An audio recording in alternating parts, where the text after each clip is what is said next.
Guedes e o Jean Heleno, não tinha mais ninguém para colocar na presidência. E é algo que realmente eu não sei o que explica essa eleição. Mas eu tenho algo sobre 2018, que como nós não vivemos uma democracia no momento, eu vou esperar um pouco mais para revelar.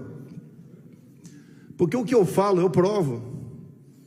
É muito fácil você lançar algo no ar e posar como um vidente, um profeta, né? A gente prova. E as coisas acontecem na vida da gente. Se a facada tivesse sido fatal, o Haddad seria presidente da República. Imagine como é que seria a Covid com o PT. E mais, a facada foi em setembro de 2018. A Marielle Franco foi assassinada em março de 2018. Eu teria sido enterrado, ainda com a culpa de ter planejado a morte da Marielle. Alguém tem dúvida disso? Não. Tanto é que o delegado da Polícia Federal, que eu não quero generalizar aqui, fez um inquérito, concluiu que foi um lobo solitário. Um desempregado que viajava de avião pelo Brasil, que tinha 3 telefones celulares, que inclusive foi atrás de um filho meu num clube de tiro em Santa Catarina, que quase pegou esse mesmo filho meu em imagens no dia 6 de setembro, e o delegado concluiu que era um lobo solitário. Parabéns a esse delegado, ele foi premiado pelo governo Lula, atualmente ele é diretor de inteligência da Polícia Federal. Alguns às vezes falam, por que você não fez isso, fez aquilo? Pessoal, assumir a presidência, muitas vezes uma prefeitura, você não tem um comando sobre tudo aquilo. Aquilo é um mundo. É um mundo. Você tem inimigo, não é nem isentão, inimigo do teu lado. Cara que tem outros interesses. A gente vai fazendo o que é possível. É a mesma coisa, se essa casa aqui estiver toda suja, você assume agora, eu dou um copo d'água e um lenço, limpe, tem 4 horas. É quase a mesma coisa da presidência. Fizemos o possível. Cortamos 20 mil cargos de comissão e ficamos com 30 mil, né? O pessoal fala, porra, 30 mil cargos de comissão? A prefeitura de Angra dos Reis tem 1.800. Eu não sei quanta prefeitura aqui tem. É só fazer uma regra de 3. A gente faz o possível. E onde erramos, né? Para não ser reeleito. Eu acho que todo mundo já sabe o que aconteceu. A gente vai acompanhando. Parabéns ao nome que a Polícia Federal deu esse plano agora de golpe da minha parte, né? Tempo de verdade, concordo, tempo de verdade.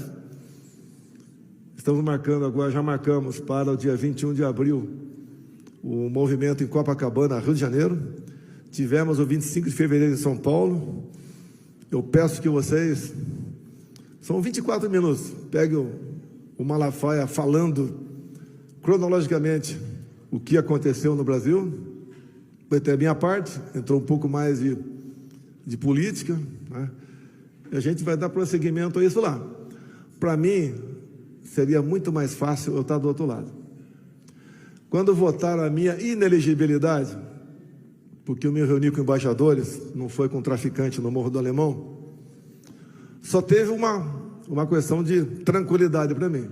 O risco de concluir o trabalho de Juiz de Fora diminuiu. Porque a gente sabe quando aquele outro lado quer, como eles agem. Vimos em 2022, a Venezuela, já que tem policiais militares aqui, é bom saber, né? Ela não pode fazer nada, ministrando um curso de sniper para mais de 20 países. Então, ganhar a eleição, todo mundo sabe que é diferente de tomar o poder.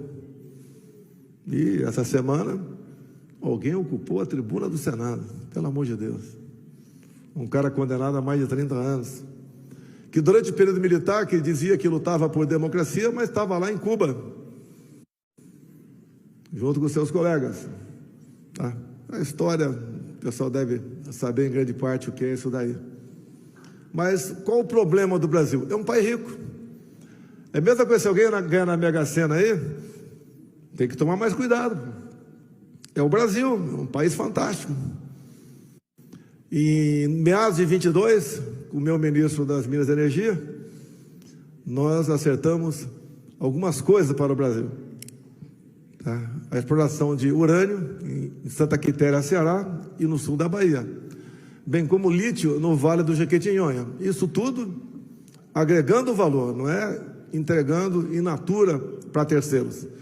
E agora vem o Macron ao Brasil, que mesmo tendo aumentado o número de mortes de Yanomami, levando-se em conta 23, aumentado barbaramente o número de focos de calor ou de queimada na Amazônia, não se toca nesse assunto.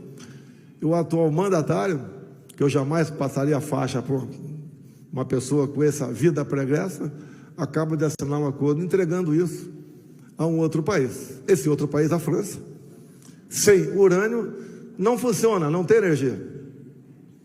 E ele praticamente perdeu o fornecimento de urânio de um país da África. Aqui, por exemplo,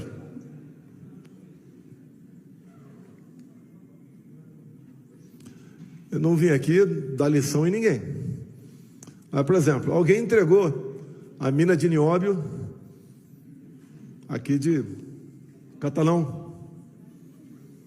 Temos 70% do nióbio de Araxá, que o governo do estado de Minas estava em dificuldade, queria se desfazer dela, e nós buscamos uma maneira de ficar conosco.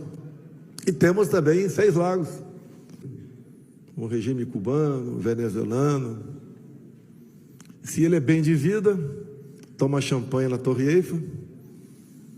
Bem, a história pode ser explicada por um coronel-chefe da inteligência de Fidel Castro, que resolveu fugir.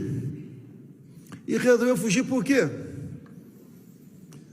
Porque, segundo o relato desse coronel, depois nos Estados Unidos, ele falou um episódio acontecido há aproximadamente 20 anos, 15, 20 anos, onde foi descoberta uma rota de drogas, cocaína, aqui do nosso país aqui da América do Sul, que passava por Cuba e ia para os Estados Unidos. E aquele escândalo, Fidel Castro tinha que culpar alguém. Ele participava daquilo, mas queria culpar alguém. E lá, então, esse general Uchoa, que era o chefe do exército cubano, que era amigo de Fidel Castro desde o tempo que ele era os jovens da Serra Maestra, que planejavam tomar o poder em Cuba. Fidel Castro resolveu então com a sua justiça, levá-lo a julgamento. E ele foi condenado à morte. E esse coronel então, quando viu o Jean Uchoa caminhando em direção ao paredão, urinando nas calças, ele teve ali um choque de realidade e resolveu fugir. Fidel Castro o pegou, ficou 3 anos preso. A alimentação no presídio cubano é basicamente bolinho de terra, mas 3 anos depois ele resolveu ir para Miami e fez o livro. E contou uma coisa que é muito importante para vocês, porque mais importante do que ter informação é saber como utilizá-la. Então temos 4 hotéis em Cuba, que quem foi, porventura, conhecer Cuba, né? É bacana. E ficou num desses 4 hotéis, ele foi filmado. Daí o cara fala, qual o problema? Se você for filmado na intimidade com a sua companheira, tudo bem. Você vai ficar chateado, né? Mas agora, se você levou um companheiro, a coisa começa a mudar um pouco de figura, mas está meio normal, né? Está meio normal. Se você resolveu consumir drogas, que lá tem, vamos lá. Mas se você abusou de crianças de 8, 9, 10 anos de idade, isso muda de figura, isso é muito comum lá.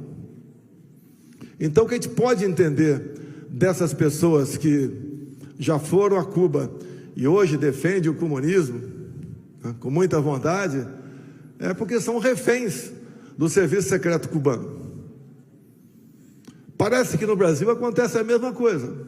Quando a gente vê um chefe de Estado assinando qualquer coisa, não dando bola para nada, com toda certeza ele